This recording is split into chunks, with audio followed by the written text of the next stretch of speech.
भूख लगी थी, खाते खाते आगे। चलिए आइए स्टार्ट करते हैं। आज का हमारा जो टॉपिक है वो है मैसूर पे, कि मैसूर वंश का स्थापना कब हुआ, मैसूर वंश के शासक का अंत कब हुआ और मैसूर पे अंग्रेजों की विजय कब हुई। देखिए हम बात करते हैं यहाँ की।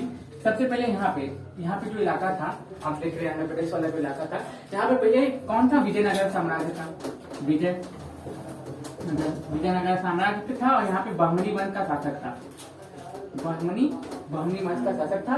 तालीकोटा का युद्ध जो होता है, तालीकोटा का युद्ध होता है 1565 में। इसमें क्या होता है, बहमनी साम्राज्य का पतन हो जाता है और यहाँ से क्या हो जाता है, समाप्ति हो जाती है किसकी, इसकी बहमनी साम्राज्य की। ठीक, इसके बाद क्या होता है, इसके बाद होता क्या है कि यहाँ पे हैदराबाद का निजाम आके बच जाता है। कौन आता है, यहाँ पे जो शासक बनता है उसको क्या बोलते हैं, हैदराबाद का निजाम। कौन रहता है, हैदराबाद का निजाम, हैदराबाद का निजाम। और यहाँ पे जो इलाका रहता है, यहाँ पे जो कर्नाटक वाला इलाका रहता है, यहाँ पे सबसे पहले देखिए, यहाँ पे सबसे पहले जो शासक रहता है उसका नाम रहता है चिक्का कृष्णराज। कौन था, चिक्का कृष्णराज। वाडियार वंश का शासक रहता है। कौन रहता है, वाडियार वंश का शासक रहता है। उसका नाम था चिक्का कृष्णराज।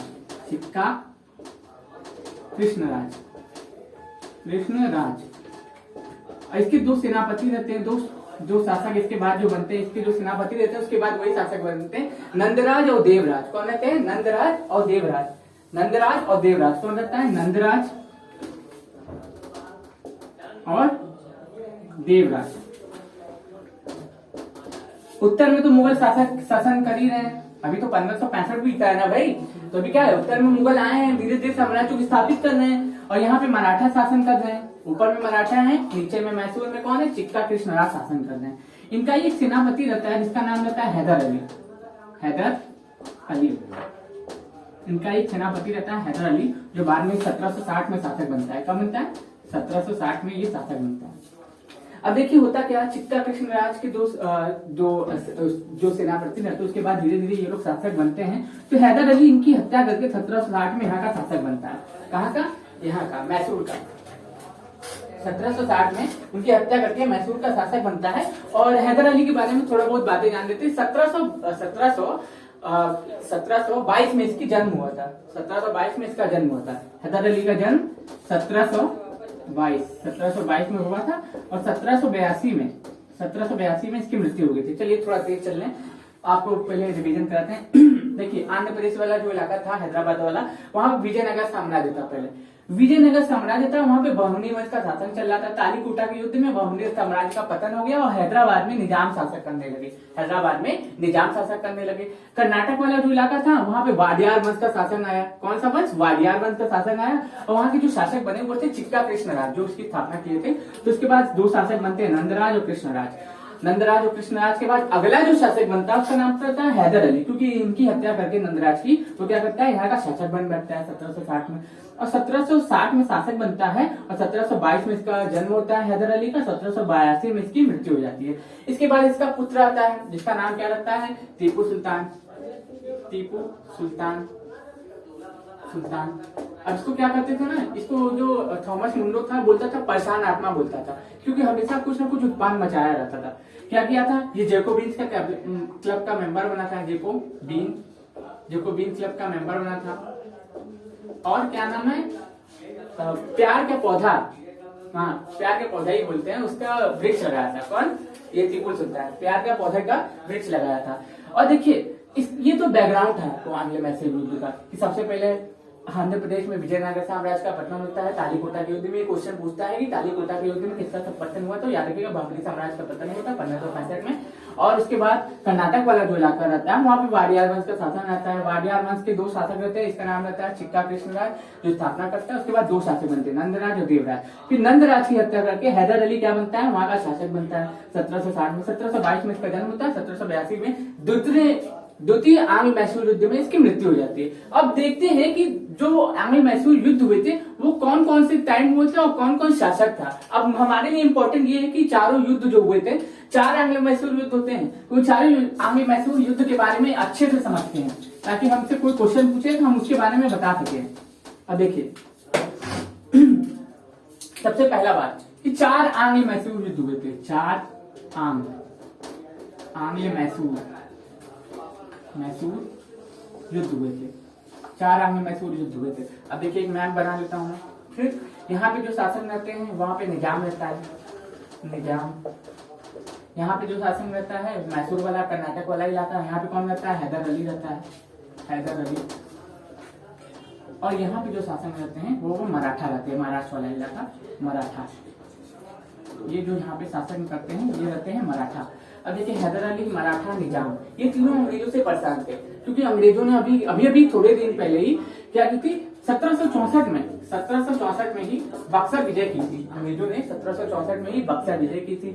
अब देखिए होता क्या है कि जो ये तीनों जो रहते हैं इनको सबसे पहले देखिए प्रथम आंग्ल मैसूर युद्ध, प्रथम आंग्ल मैसूर युद्ध, इसमें एक तरफ कौन रहता है? हैदर अली प्लस निजाम प्लस मराठा, हैदर अली, निजाम प्लस मराठा, ये तीनों प्रथम आंग्ल मैसूर युद्ध में रहते हैं। और ये युद्ध कब होता है? 1767 से 1769 में, 1769 के बीच प्रथम आंग्ल मैसूर युद्ध होता है। इसमें हैदर अली रहता है वो तीनों को अपनी ओर मिला लेता है। किसको? मराठा को, निजाम को और अपने को, अपनी सेना त्रिगुट सेना करके अंग्रेजों के साथ युद्ध लड़ता है, वर्सेस अंग्रेज। और इसमें अंग्रेजों को हरा देता है। और कौन जीतता है? हैदर अली जीत जाता है। प्रथम आंग्ल मैसूर युद्ध होता है, उसमें हैदर अली, निजाम और मराठा एक तरफ रहते हैं, एक तरफ अंग्रेज रहते हैं। और प्रथम आंग्ल मैसूर युद्ध में किसकी विजय होती है? हैदर अली विनर रहता है, हैदर अली विनर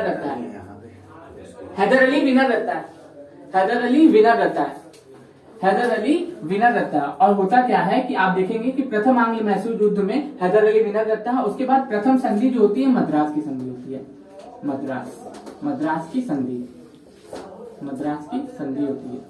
प्रथम आंग्ल मैसूर में कौन सी संधि हुई? हाँ, मद्रास की संधि। देखिए पहले आंग्ल मैसूर युद्ध 1769 से 1767 से 69 के बीच होता है। एक तरफ कौन रहते हैं? हैदर अली, निजाम, मराठा, तीनों को अपनी ओर मिला लेता है। दोनों को ये झुका रहता है, हैदर अली अपने दिमाग से, अपनी कूटनीति से अपनी ओर मिला लेता है, अंग्रेजों को बहुत बुरी तरीके से पराजित करता है। अब अंग्रेजों को तो बहुत ज्यादा गुस्सा आ जाएगा कि भैया अभी तो हम बक्सर जीत के आए 1764 में, बंगाल, बिहार, उड़ीसा की दीवानी प्राप्त करके आए और ये सारे सब हमें 2 दिन के लड़के हमें हरा दिए, तो गुस्सा आता है। तो अपमानजनक संधि सहनी पड़ती है। फिर उसके बाद मद्रास की संधि के बाद प्रथम आंग्ल मैसूर युद्ध की समाप्ति होती है। फिर दूसरा युद्ध देखते हैं। देखिए इस समय कोई गवर्नर जनरल का बुक बताता नहीं है, आप जो मानना चाहे आप मान लीजिए, ऐसा क्वेश्चन बनेगा नहीं, ठीक है। इसलिए मैं गवर्नर जनरल इस समय नहीं बता रहा हूँ, अंग्रेज बता रहा हूँ। दूसरा आंग्ल मैसूर युद्ध, दूसरा आंग्ल मैसूर युद्ध कब हुआ? 1780 से, ठीक, 1784 के बीच होता है, ठीक। 1780 से 1784 के बीच दूसरा आंग्ल मैसूर युद्ध होता है। इस समय क्या होता है? ये जो निजाम और मराठा होते हैं ना, अंग्रेज इनको लालच देके अपनी ओर मिला लेते हैं। अंग्रेज की ओर से कौन आ गया? अंग्रेज प्लस मराठा प्लस निजाम। ये हैदराबाद का जो शासक होता है उसी को निजाम करते थे, ठीक। अब एक तरफ बेचारा हैदर अली अकेला, हैदर अली को दोनों धोखा दे देते हैं। क्यों? अरे जमीन की चाह में, पैसे की चाह में, लालच की चाह में, इसलिए ये लोग धोखा दे देते हैं और हैदर अली बेचारा अकेला हो जाता है। और हैदर अली बराबरी से युद्ध लड़ता रहता है और बेचारे की 1780 में मृत्यु हो जाती है। 1780 में किसकी मृत्यु हो जाती है? हैदर अली की, सॉरी 1782 में इसकी मृत्यु हो जाती है हैदर अली। फिर इसका जो बेटा रहता है उसका नाम रहता है टीपू सुल्तान इस युद्ध का नेतृत्व करता है और बराबरी पे युद्ध समाप्त करता है। और दूसरे युद्ध में जो संधि होती है उसका नाम जो रहता है, दूसरे युद्ध में जो संधि होती है उसका नाम रहता है मद्रास की संधि पहले में, दूसरे में होती है मंगलोर की संधि। इससे क्वेश्चन बनते हैं, याद रखिएगा। पूछता है कि दूसरी आंग्ल मैसूर युद्ध में संधि कौन सी हुई? आप याद रखिएगा मंगलोर की संधि। देखिए पहले में होता है मद्रास, फिर दूसरे में मंगलोर और तीसरे में श्रीरंगपट्टनम। तो एमएमएस करके याद कर लीजिए, एमएमएस बन गया इसका हैदर अली का, ठीक। ऐसे करके आप याद कर लीजिए, मद्रास, मंगलोर और श्रीरंगपट्टनम तीसरे जो युद्ध होगा, ठीक। तो पहला जो है, आप दूसरा युद्ध समझिए। दूसरे युद्ध में होता क्या? 80 से 84 के बीच होता है, हैदर अली और अंग्रेजों के बीच युद्ध होता है। लेकिन हैदर अली को धोखा देते हैं कौन? मराठा और निजाम, और अंग्रेज उनको अपनी ओर मिला लेते हैं पैसे की चाह देके, पैसे का लालच देके। और दूसरे आंग्ल युद्ध में, आंग्ल मैसूर युद्ध में किसकी, हैदर अली की मृत्यु हो जाती है और टीपू सुल्तान नेतृत्व करता है और बराबरी के युद्ध के साथ समाप्ति होती है। दूसरा युद्ध समाप्त हो जाता है और अपमानजनक संधि पड़ती है। अब तीसरा जो आंग्ल मैसूर युद्ध होगा, आप उसके बारे में जानते हैं। इसमें मैंने आपको एक चीज नहीं बताया कि इसमें कार्नवालिस आ गया था। इस समय गवर्नर जनरल कौन आ गया था, कार्नवालिस आ गया था। इस समय द्वितीय आंग्ल मैसूर युद्ध में कार्नवालिस गवर्नर आ गया था। कौन आ गया था, कार्नवालिस, याद रखिएगा। अब देखिए होता क्या है कि कार्नवालिस के आने के पश्चात, एक मिनट में चेक कर लेता हूं कि कार्नवालिस था कि और कोई था।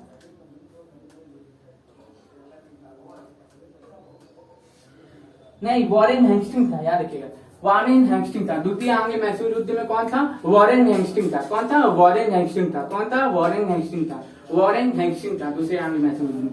तीसरा जो युद्ध होता है 1799 में, तीसरा युद्ध, तीसरा आंग्ल मैसूर युद्ध होता है कब, 1790 से 92 के बीच, 1790 से 92 के बीच तीसरा आंग्ल मैसूर युद्ध होता है। इसमें क्या होता है, इसमें भी धोखा ही दिए रहते हैं। इस समय टीपू सुल्तान एक तरफ रहता है, टीपू सुल्तान, और एक तरफ रहते हैं अंग्रेज और वही धोखेबाज निजाम और मराठा, निजाम प्लस मराठा, निजाम प्लस मराठा। इसमें होता क्या है, इसमें भी टीपू सुल्तान को अपमानजनक संधि सहनी पड़ती है। अपने पुत्रों को उनकी सेवा में भेजना पड़ता है, अपने पुत्रों को त्यागना पड़ता है और कई करोड़ रुपए नुकसान भी देना पड़ता है। इस युद्ध के साथ, इस संधि के साथ इसकी समाप्ति होती है तीसरे आंग्ल मैसूर युद्ध की। इसमें जो टीपू सुल्तान है काफी कमजोर हो जाता है, बहुत ही ज्यादा कमजोर हो जाता है। इसमें श्रीरंगपट्टनम की संधि हुई थी, मद्रास, मंगलोर, श्रीरंगपट्टनम,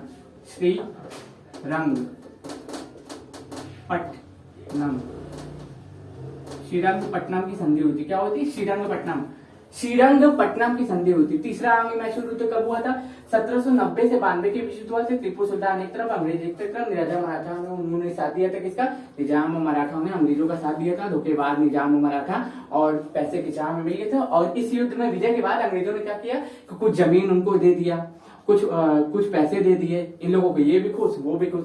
अब भैया क्या नाम है, इस समय जो कार्नवालिस आ जाता है, अब कार्नवालिस है, कार्नवालिस, इस समय कार्नवालिस पूछता है कि तीसरे आंग्ल मैसूर युद्ध में गवर्नर जनरल कौन था। तो तीसरे आंग्ल मैसूर युद्ध में गवर्नर जनरल था कौन, कार्नवालिस। प्रथम में कोई ज्ञात नहीं, द्वितीय में वॉरेन हेस्टिंग्स, तृतीय में कार्नवालिस, चौथे में वेलीजली आ जाएगा। तो अब आखिरी युद्ध बचा हुआ है चौथा। अब टीपू सुल्तान बेचारा एकदम कमजोर और वेलीजली आ जाता है। कौन आ जाता है भैया, वेलीजली, सहायक संधि लेके आता है ना, सहायक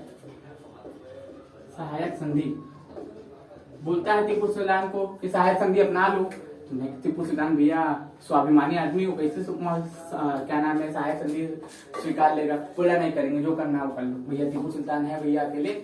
1799 का समय था, क्या था, 1799, फिर 9 लिखा जा रहा है, 1799 का समय था। चतुर्थ आंग्ल मैसूर युद्ध था, चतुर्थ आंग्ल मैसूर युद्ध था, चतुर्थ आंग्ल मैसूर युद्ध था। टीपू सुल्तान अकेला था, एक तरफ कौन था, वेलीजली, और एक तरफ टीपू सुल्तान।